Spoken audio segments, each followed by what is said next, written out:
Pornography is a multi-billion-dollar industry, and it might be hard to miss, but somewhere among all the adult products and XXX pictures... You have free Bible yet? Real pastors, real church, real Bible.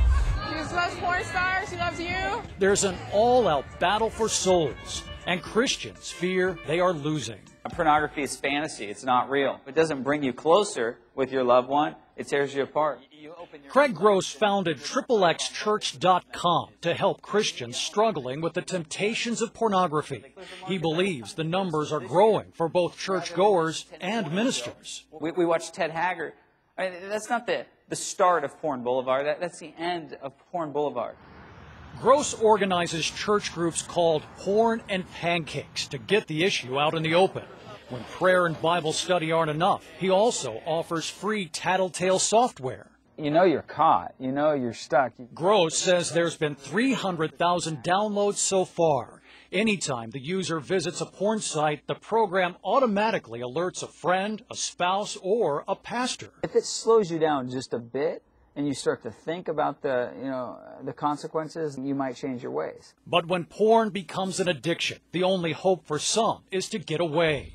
At the Pure Life Ministries in rural central Kentucky, porn addicts spend 6 months on a desperate path to salvation. If you're given over to lust, fantasies, masturbation, or pornography, you are on dangerous ground. All of the men in this room have left behind jobs, homes, and in some cases a wife and children.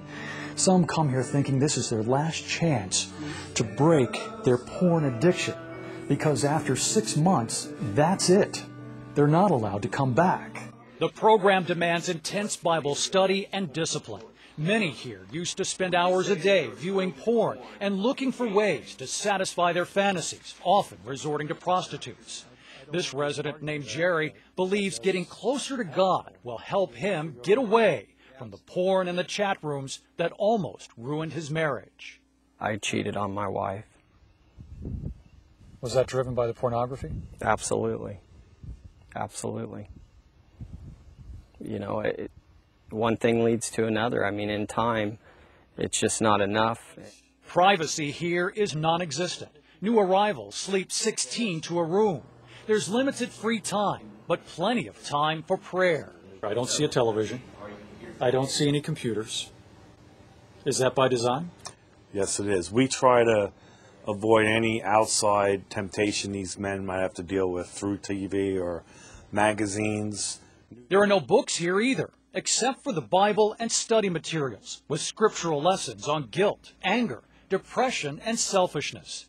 Head counselor Jeff Colon says the real test is leaving the structured environment and going home. We do live in a sexualized culture, and it is difficult for these men when they leave here. It doesn't help. The Kentucky ministry believes most of their residents will eventually gain control of their addictions. But when temptation is so readily available, every day can become a new test of faith. David Mattingly, CNN, Williamstown, Kentucky.